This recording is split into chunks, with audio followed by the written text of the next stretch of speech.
2014 मध्ये 2 कोटी नोकऱ्या दरवर्षी लावू अशी सांगितलं होतं सरकारमध्ये येण्याच्या पहिले मोदी सरकारने सांगितलं.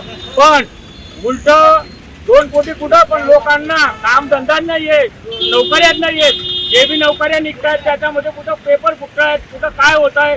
तर या सरकारचं काय करायचं काही समजतच नाही. विद्यार्थ्यांना आज शिक्षण करायला किती पैसे लागतात, पण बिलकुल या सरकारचं बिलकुल शिक्षण मंत्रीवर आणि यांच्यावर कुठलाही विषयाचा ताबा नाही.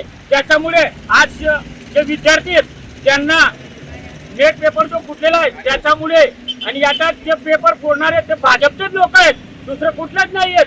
या भाजपाने आता जे पदाधिकारी नेमलेत त्यांच्यावर कारवाई करण्यात यावी. आणि जे दिल्लीचे शिक्षण मंत्री आहेत यांनी राजीनामा द्यावा, नाही या मोदी सरकारने राजीनामा द्यावा. तेव्हाच भारताच्या तरुणांना न्याय भेटेल. त्याच न्याय नाही भेटणार तर याच्यापेक्षा तीव्र आंदोलन महाराष्ट्रात छेडलं जाईल, नंदुरबार मध्ये बी छेडलं जाईल. आणि कुठलाही भाजपचा आमदार खासदार आला तर त्याला आम्ही इथं फिरू देणार नाही.